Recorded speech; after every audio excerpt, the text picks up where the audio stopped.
You want to hear some juicy small town gossip in a town you ain't never heard of in Kentucky? Of course you do. All right, honey, well, listen at this. So there was this married couple. They had been married about 2 or 3 years, and they owned their own business. Well, they didn't, but the husband's family owned their own business, and it had just recently went out of business. So the wife had just found a job. The husband had not found a job yet. Well, he was staying at home with the baby. They had a little bitty baby. Well, she goes to work, and he calls her, and he was like, hey, I've got some things I've got to do. I'm going to drop the baby off at your mom's, and if you don't mind, you can pick her up whenever you get off work. And she was like, okay, well, where are you going? Oh, well, I'm going golfing with the boys, and we're going to go do this and do that. I'm helping a buddy out. And she was like, okay. Well, she found it really strange because he hated her mom and would have never dared to go to her house and drop the baby off. So she knew, red flag.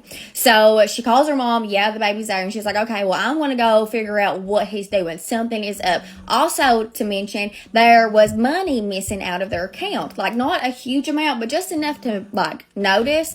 And she thought that was really weird. So anyway, she leaves work and she goes to the golf course, wasn't there. Goes to the buddy's house, wasn't there. And she's like, well, I don't know where he's at. I'm gonna go get my youngin and just go on home. Well, she goes and gets the baby, pulls up in the driveway, all the lights are off, but his truck is there. And she was like, that is so weird. What the crap? So, and he's not answering his pager, because at this point, there wasn't even any cell phones. There was pagers. Well, so she puts that baby on her hip, honey, and walks in the house, and guess what?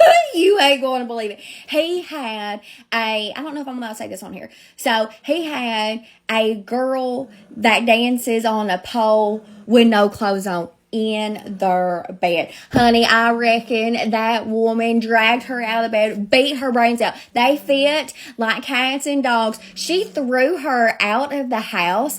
They live right dad smack in the middle of town, butt naked. She had to go to the neighbor's house to use their landline phone to call her daddy. And guess what else? Her daddy was a preacher. What the crap? Can you believe that? I'd be ashamed. I would be ashamed if my daddy was a preacher and he had to come pick me up butt naked because I was getting paid to do services. Oh, what the crap? Anyway, there's you some small town gossip in Kentucky.